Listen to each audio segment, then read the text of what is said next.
Tutunira bano bonna abesibye Kampala alina ne budget ya milioni 5 jasobola sasa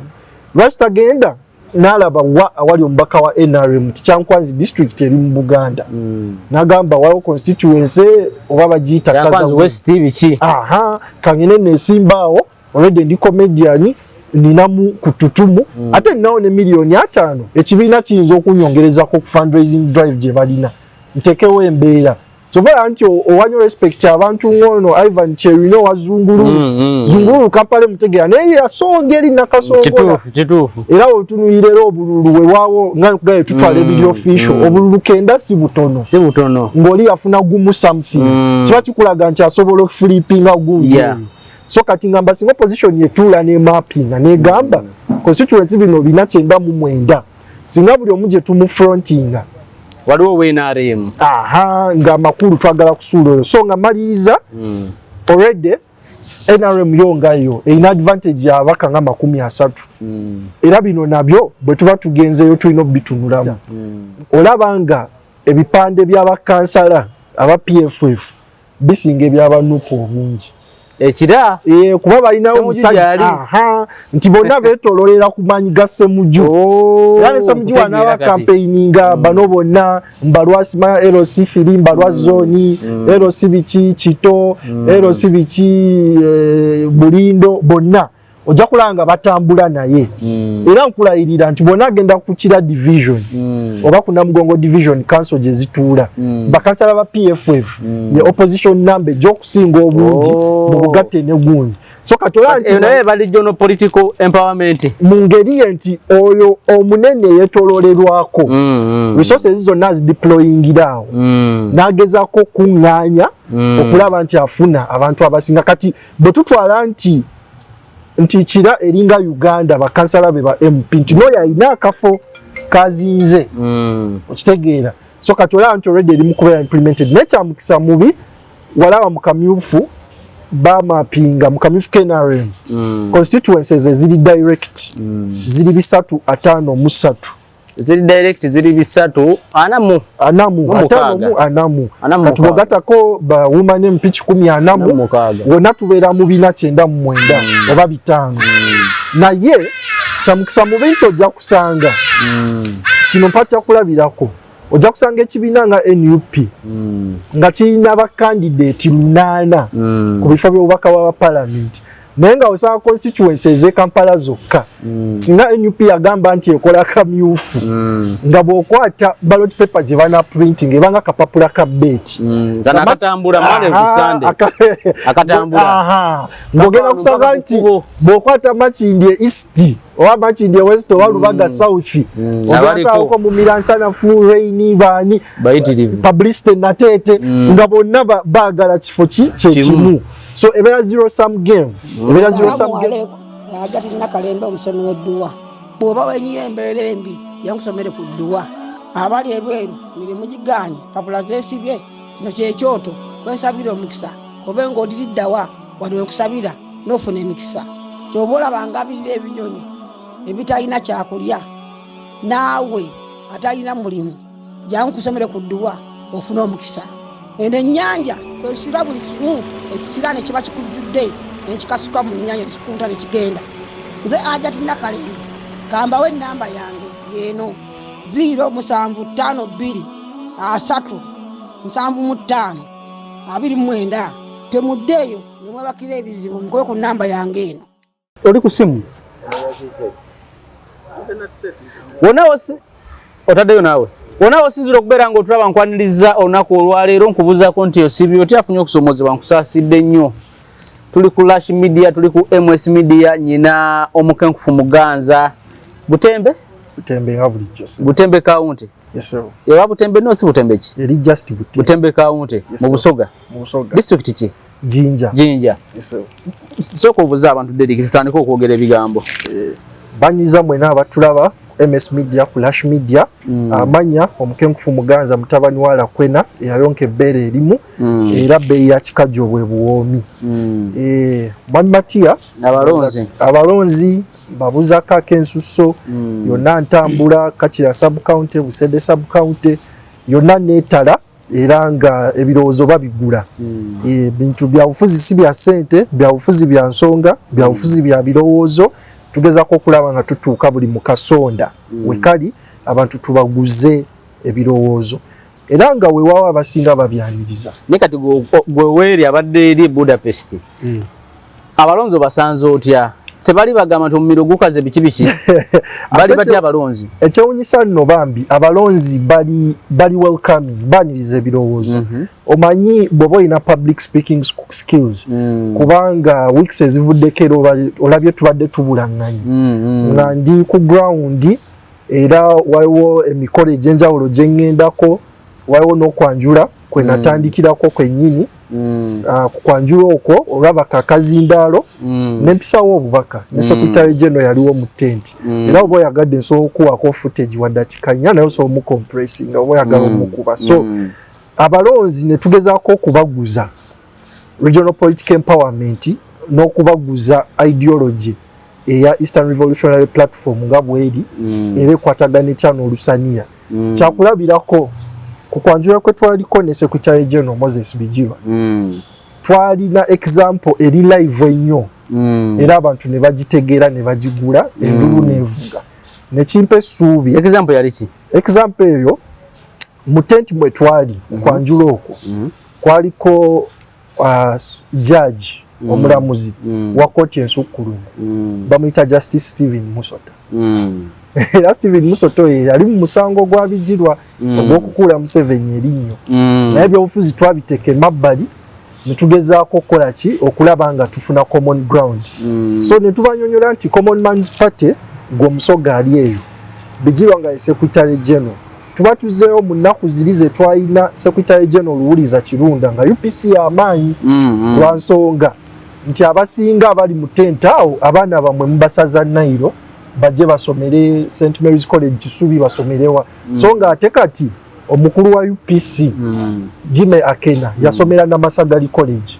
Busoga College mwiribo gitematema mu myaka gire ja UPC. Alumni bonna abaliyo be babanene abali mu bifo eby'amaanyi. Kira College butiki. So amasomero ago gali g'amaanyi lwa nsonga ebyobufuzi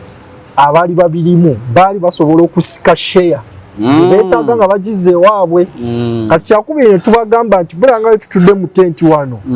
nga tulina omulamuzi Justice Stephen Musota atula ku Supreme Court nga tukimanyi bulungi nti omulamuzi Owiny Dollo agenda kuwummula nti kakati olusaniya kyeki nti olusaniya be babakaana mu 6 ababusoga sub-region nga bakiikirira mu abantu 5 miliyoni 6 nga bwe muli nti muli kitundutundu ku ggwanga Uganda nga mwe abakwata ekyokusatu mu bungi bw'abantu ate mwe abakwata ekyokubiri mu kubanga mwe omutima nga mwe heartbeat ya economy ey'eggwanga nti bwe mutuula ne mugamba Oweekitiibwa Justice Owiny Dollo agenda fuluma nga waliwo controversial matter government gyeyagala ne musobola okozesa power ya mweyo ne muba nti musika ekifi kiri okugamba nti obululu afaanana mu 6 ku nsonga bweziti tujja ziwagira nayo condition eriwo obwa Chief Justice twagala mu buwe Justice Stephen Musota era appointments committee emuconfirming kati ne balaba nti bwe tusikayo ekifo ekyo bingi ebijjirako era wenyini wetwali ku mukolo gw'okwanjula wali ku neighbor wawo omwana bamuyita Kitamirike Pius nga yali akamala amateeka wali ku Uganda Christian University wa emukono ne tubanyonyola nti ebintu bino it's a symbiotic relationship buli omu yeeriirako nti wemba musise ekifo ekinene ekya Chief Justice nga wali ku muliraano waliwo omwana asomya amateeka tagenda zungira mu kibuga na bufayiro bwa misango gya 5 ku 10 naye buterevu abayingira mu Judicial Service Commission kubanga omukulu aliyo wewaffe kati n'ebifo ebisinga mulaba nti buterevu eryesiga lya gavumenti tuba tuli wambi era ojja kusanga nga ba magistrate abasinga bani bonna abasinga bagenda kuva waffe kuba tusise ekifo kiri naye temusobola kukisika nga mulonda babaka ba NRM abagenda otuula mu caucus nga caucus kyeyisiza kyekyo so nga oba oli agidde ku lusaniya oba agidde ku manvuli naye nga wankyukakyuka abagenda teekawo okuvuganya okulaba nga negotiation zibaawo nga tannasuula kalulu kubaako proposal yonna ya gavumenti gyawagira so abantu ne bakigula era n'enkiikirirwa omukyala kuba era twali awo kyamukisa mubi nti pate cards zaali tezinagwa naye kati pate cards ziri ready era weewaawo ogambye mbeera Budapest era actually nazzeemu okukola lero lwakutaano era newetukola interview tuli ku lunch break kuba eri ziri ssaawa 8 wazzeemu okukola ki ndi mukukola like I'm working okitegeera sente ziyingira siti kuyingira naye emirimu gya kampuni nkola okola ku online nkola online akasente naye bakusasula omwezi bw'ogira nga bakusasula naye okucalculatinga taxes biki byonna bisigala ku system yeeri kati wewawo n'enyinyonyola omukyalo oyo yalina abaana babiri ng'omu yamaze software engineering omulala oba yali amaze procurement oba accounting naye ng'omulaba single mother abaana abasomye buli kamwaka etuuzeeko naye kati ate afunye ekizibu ekipya tebalina mirimu naye abadde mu school fees loan ezimu tezinaggwa so ne munyonyola ne mugamba nti abaana bo tebeetaaga myoga tebeetaaga parish development model kuba bali skilled okitegeera balina okuweebwa omukisa bateeke obukugu bwabwe obwo mu nkola nti naye ekyo kisoboka ne muzaayo ne mwaki ekyo kisoboka nga mulina abakulembeze abalaba opportunities ne bazi exploiting era ne mudizaayo ne musigira ekifaananyi nti kakati era eggwanga erya Germany nga bwe mbadde nkyogera nga balina abakozi 7,000,000 abagenda okuwummula olwedde bali mu kuwummula naye bagamba by 2035 bagenda kuba batuuse ku peak nga abakozi 7,000,000 bali mu retirement tewali bayingira mirimu egyo ebibuga bya Germany ebitaano ebinene Berlin, Hamburg, Frankfurt, Cologne tekako ne Munich omuntu yenna akolera mu kibuga ekyo asasulwa sente entono ennyo wakati wa $9,000,000 ne $13,000,000 eza Uganda buli mwezi naye yafuna akatini yo average salary average salary nti omuntu yenna degree holder alina omulimu gwakola afuna sente mweyo range $9,000,000 ku 13 after tax kati bw'obanga oyina situation bwetyo nga kye nakugamba ekya Creed Poco mpankuwe ng'oli omulaga win-win olina omunyonyola n'omugamba mulina ekizibu ekyabakozi abawummula abakozi bano abawummula temulina abakozi bayingira workforce kusasula misolo kukola ki kusasula pension ate mwetaaga value egeneratingibwe mu economy yammwe ne bwe mutuwako emirimu 10,000 oba 2,000,000 oba miliyoni oba 5,000 kugira emirimu 7,000,000 bwe muzireeta eno omwana wa Uganda bw'ogenda musasula 2,000,000 agenda kuba mu mativu kuba wangalira jinja cost of living eri wansiko okusinga ne Kampala kati omwana oyo ku 2,000,000 oyinza osanga nga jinja kisenge ddiro ya 3 3 nyingi 2,5 maximum katugambe 3 eba y'amaanyi nnyo so nga te wano kisenge ddiro ya 5 ya 6 kati omwana omuwa 2,000,000 olaba nga agenda kukola omulimu ogwo gwe yalikoledde eriteetaga nagendayo nti omba musayinize labor agreement eyo ne mugezaako okulaba nti tutaddewo jobs portal abaana ba-applyinga kampani ezo ezirina openings ziyise mu gavumenti ya Germany naffe abaana tubagambye mujye muyite mu ministry ya labor oba whatever the case nti o-applyinga omulimu n'okola interview n'olaba ng'oyiseemu bagenda kushipingira laptop otandika okukola so ne muguze ekirowoozo ekyo n'alaba nti solvinga unemployment mu ngeri eyo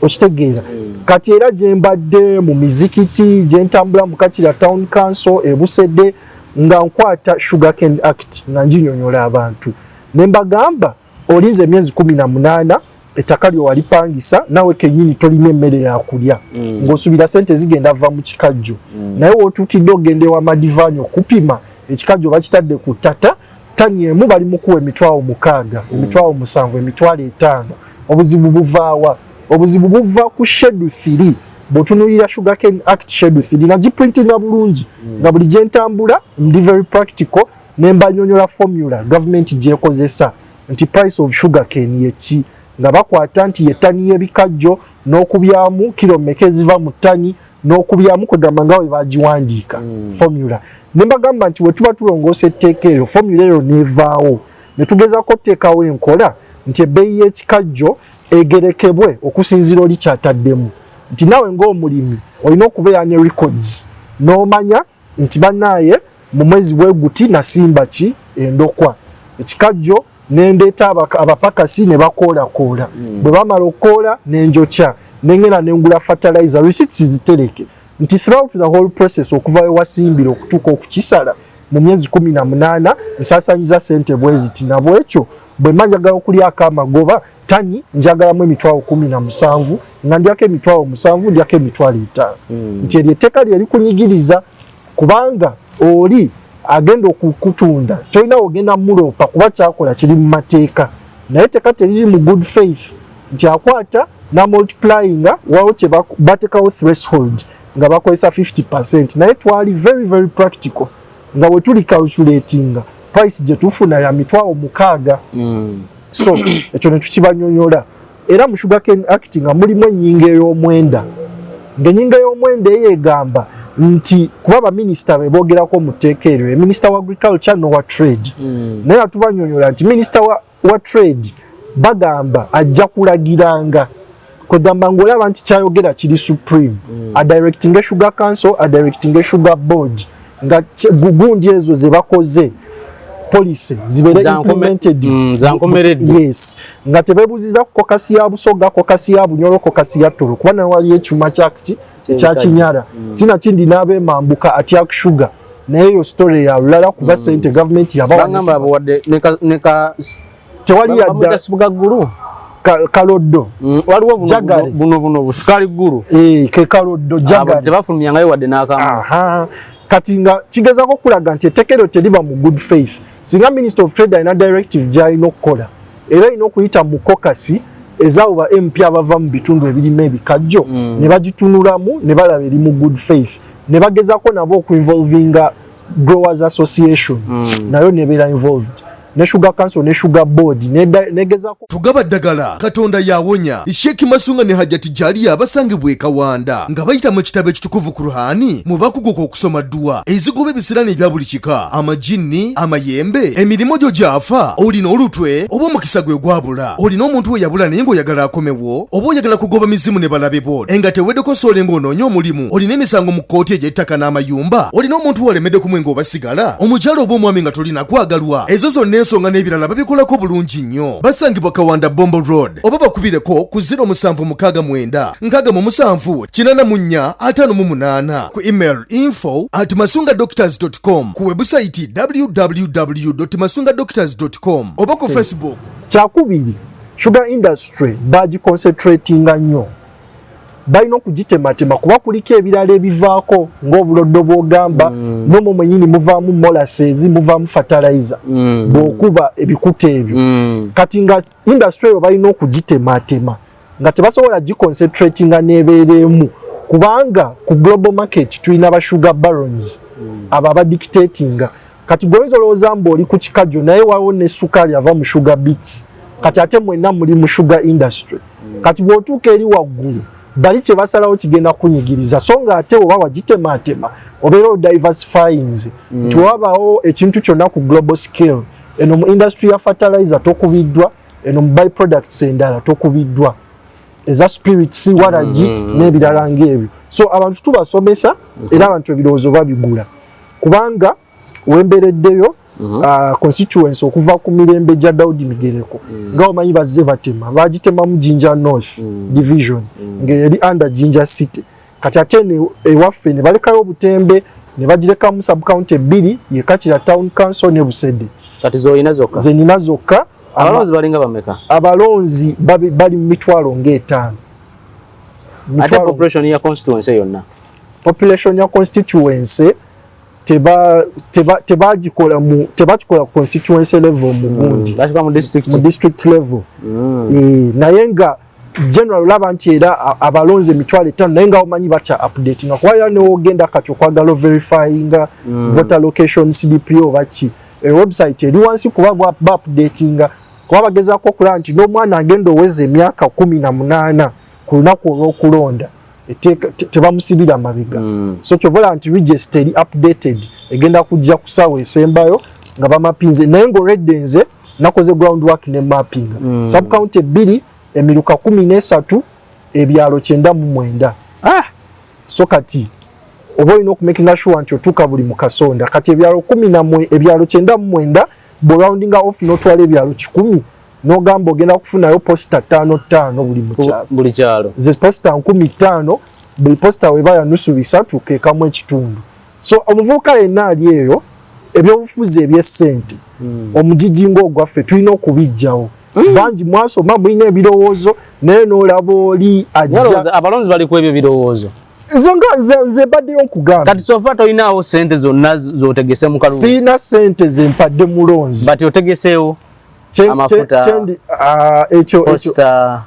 kati nga posta wenkugambye bw'okwata posta 15,000 kekamu ekitundu ku nusu bisatu bisatu. Kati F3 kati banyikwera ku bitano kuba kati nabo bali mu mugano. Naye nga bo negotiatinga ku bisatu ofuna. Bogenda kuba nyingi. Nobagamba musoke mukubireyo 15,000 naye nja kudda tukole omutwalo ogumu ekitundu emeka. So kati already nterebe obufuzi bya bbeeyi. Omuvubuka ali akamu ekitundu kateeka mu bintu gabino. Sente mpitirivu. Omuvubuka. Naye nti era omuvubuka ali eyo manya nti ebina by'obufuzi byanjawulo ate nabyo biba ne budget. Bw'oba olina ekibiina mwoli nga balaba bwe banakuteekako amaanyi osobola onunula constituency basobola okukubeera emabega. Kuba kati nga nze siyinza gamba mbu nina budget ya Rwale naye bw'oba olina presidential candidate w'ekibiina ng'ali mu district eyo. Of course ng'amanyi nti tulinawo candidate waffe era gy'abeera strategic. Naye ebidongo asabali ogulayo ko kamukalakasako obuzindaalo obwamanda n'okukyajinga waliwo obuzindaalo buno obulalo baba mitwalo oba 5 akaliko n'obupiira okokayina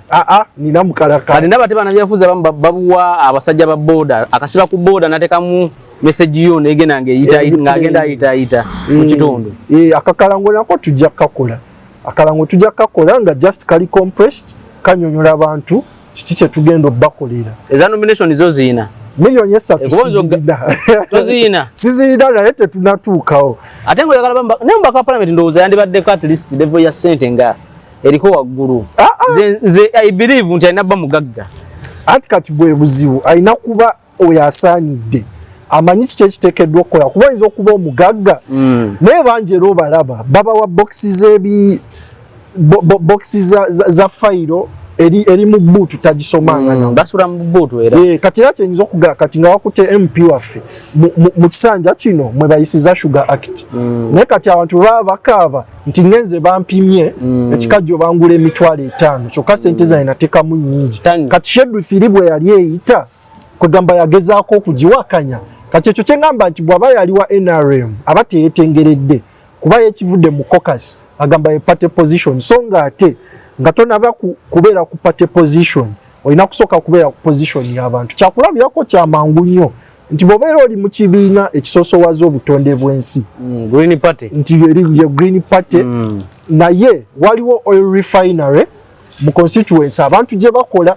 oil refinery eyo employing abantu emitwalo 48 emitwalo 48 bw'okubyamu family nga buli family abantu 5 nga bali abasajja emitwalo 48 bwe baba luzinze emirimu impact eyo bw'okubyamu abantu 5 be basupportinga nti buli omwana n'omukazi omu n'abaana 3 tosobola gamba nti party egamba ku lw'obulungi bw'ensi tuggale refinery naye at least ojja gamba refinery tugigale mu myaka 7 nga we tutegeka batya abantu bano tuba accommodating mu industry empya gye tuleeta eya solar oba eya windmill. So okitegeera kati ne kino nti kyonna ekibaawo oba olina oteekawo embeera okuteekawo shock absorber n'ogamba katukidireyinge mu myaka bwe giti nga bwe tubayinga time abantu tubateeketeeke era kakati naawe ne woba ggwe ne bakugamba tugenda kukusenda naye tugenda kukusenda mu myaka 7 mu bwongo obwo oba okimanyi nti mu 2032 wano sigenda kubeerawo era oba okola nga weetegeka nti nonya akataka wawe ngendo sengukira nonya kino okitegeera so kati mu mbeera eyo kyekugambye nti ebitese ebisinga oli bw'abanga ali mu NRM caucus aba teyeetengeredde ate era kyekyo nti nabo bonnyini abeetengeredde bansereko batinkasiimire banyola be bibatuukako baba balwanyisa naye ye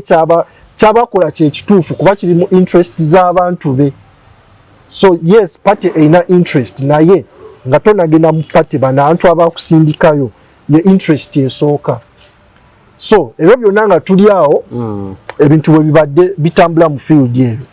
kati njagala tusembyeyo ensonga y'ebibiina by'obufuzi entambuza gye bitambuzaamu emirimu naddala ebibiina baka mu parliament mukulabako ebina bisobola okuzaininga ebifo byabyo oba bine ensobi gye bikoze ezisobola nobireetera okuluzinga ebifo ebyo oba ne bikendeezaako omanyi ndowooza Tuesday wedde oba Thursday wedde twalaba Honorable Dr. Fred Mukasambidde ndowooza yali ku Radio 4 nga alina ekintu kyatembeta naye nakyo kiddayo mu regional political empowerment yali agamba atya so yali agamba nti bonga DP yayogedde ne President General waabwe owekitiibwa Norbert Mao bakole ekisoboka kyonna nti olw'okuba ava Mwakyoli balabe nga resources ezo bazichanolinga Mwakyoli ewava prominent head owa party eyetololerako amasanyalaze ago asobole okusika ababaka era nja kugaba ekintu kimu nti regional political empowerment eri kubeera implemented already walabye wano FDC yalonchize manifesto nandala Mafaabi najjanga party president njagala okulayirira Matia ku election night ng'oli mu kuba ebibalo ababaka ba FDC abasinga bagenda kuva Bugisu na Teso era bano bonna ba Adeke Ana Ebaju baani bagenda kusinga kuvawa Bugisu na Teso era mu mbeera y'emu n'olaba PFF yagenda nga yegatigwako ANT era Mugisha Muntu ne bagenda embalala okugulawo ekitebe PFF yegenda okusinga okuleeta ababaka opposition nga bava mu Western region eyo Kasese regional political empowerment bali mu implementing already kati era kyekimu nti kati n'otunuulira kati nze sawa zino gyembeera mu Kampala gyempangalira mu constituency ya Ssemujju olikira ndikira eyo nga ku office za ndowooza bayitayo bweyogerere Kakajjo something like that naye ng'era nabeerako ne side zekyali wajjaya so division zombi zibaddemu eyakira division ne Namugongo division naye buli wemba ntambula oba nina gyenva era ne wenava ku interview neninya boda bw'oyita olaba nga ebipande by'abakansala aba PFF bisinga ebyabanuupu obungi ekira kuba balina omusajja nti bonna beetololera ku maanyi ga Ssemujju era ne Ssemujju wanaaba campaigninga bano bonna mbalwasi ma LC 3 mbalwasi zoni LC biki Kito LC biki Bulindo bonna ojja kulanga batambula naye era nkulayirira nti bonna agenda kukira division oba ku Namugongo division council gye zituula bakansala ba PFF ye opposition number gy'okusinga obungi mu bugatte ne gundi so katola nti naye bali regional political empowerment mu ngeri nti oyo omunene yetololerwako resources zonna zideployingirawo n'agezaako kuŋŋaanya okulaba nti afuna abantu abasinga kati bwe tutwala nti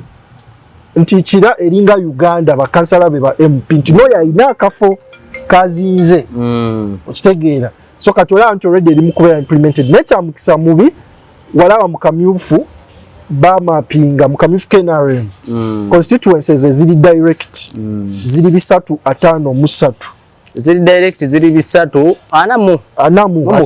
anamu katubogatako ba women MP 10 wonna tubeera mu 499 oba 5 naye kyamukisa mu bintu ojja kusanga kino mpatya kulabirako ojja kusanga ekibiina nga NUP nga kirina bakandidate 8 ku bifo by'obubaka bwa parliament naye nga osanga constituency ez'e Kampala zokka singa NUP yagamba nti ekola kamyufu nga bw'okwata ballot paper gye bana printing ebanga kapapula ka beti akatambula mane kusande akatambula ngogenda kusanga nti bw'okwata Makindye East oba Makindye West oba Lubaga South ogasako mu Miransana full rain bani publicity natete nga bonna baagala kifo kyekimu so ebera zero sum game nti singa opposition yetudde nemanya nti ebifo already ebirimu aba opposition be liberated tugezeko gaziyo olutalo kati NUP yali badde gamba singa oli kubanga by the way kino nja kuwa kyakulabirako etteeka bw'oba weesimbawo tolina kubeera mulonzi mu constituency era nawe Matias Sekanja koyiwa ddembe okugenda no picking a nomination form ez'ebutembe oba ez'eggulu kati Buganda nene era n'Abaganda b'osanga nti abawangalira mu Kampala abasinga balina gye bava ab'Emityana ab'Ebuddu ab'Ekyaggwe okitegeera so babadde at baga nti tunywereza Buganda naye bw'oba olaba nti omuntu mpakyakulabirako nti Lubaga South already waliwo aliyo kale bayinza ogamba ngira tuwumbawumba mpakyakulabirako nti weba nti already waliwo MP aliyo bano ba MP abalala bw'aba alina obusobozi lwaki tagenda e Nakasongola lwaki tagenda e Nakaseke North ng'oleda alina ku Tutumu oli comedian kuba okimanyi ebyobufuzi ne muliko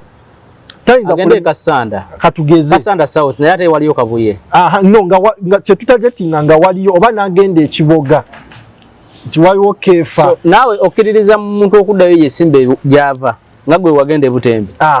naye okikiririzaamu naye ate wesimbe gyova oba genda wonna kati nange singa mba mmanyi nti ebugiri nti Butembe already waliwo tugeze omubaka wa NUP wa FDC ate nayikutte form zenkwata nga tenkwata za bugiri nga manyi nti waliwo Solomon Silwanyi wa NRM kangende mulumbeyo kuba mba mmanyi bw'abanga mukubye mukamu already one seat ebeera ki ebeera ligained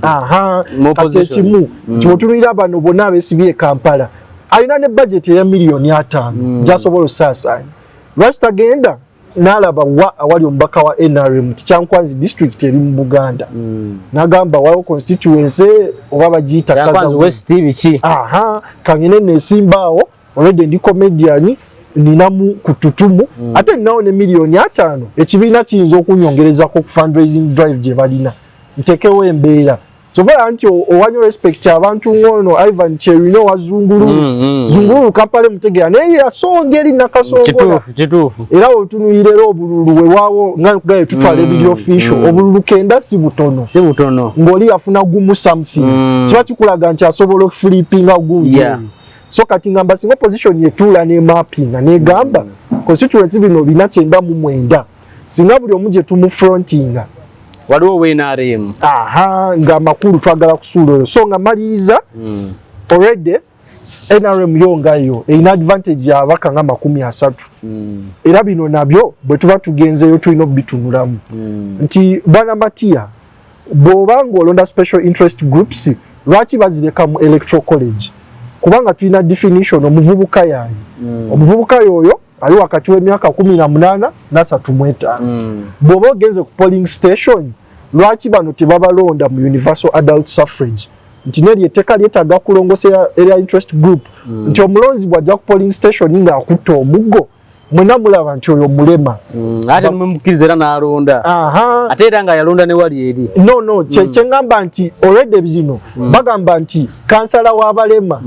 yalonda so nga ate kyalibadde nti buli mulema bw'aba tuse ku polling station bakulabye n'omuggo bakuwa ballot paper ya MP w'aba disabled on top of eyawuma ne MP president ne MP obadde osinzira okubeera nga otulaba so Derek tugenda kukoma wano leero tujja kutandikira olunaku olulala constituency eyongera okubeera nga ogitambulamu abantu batandise okutegeera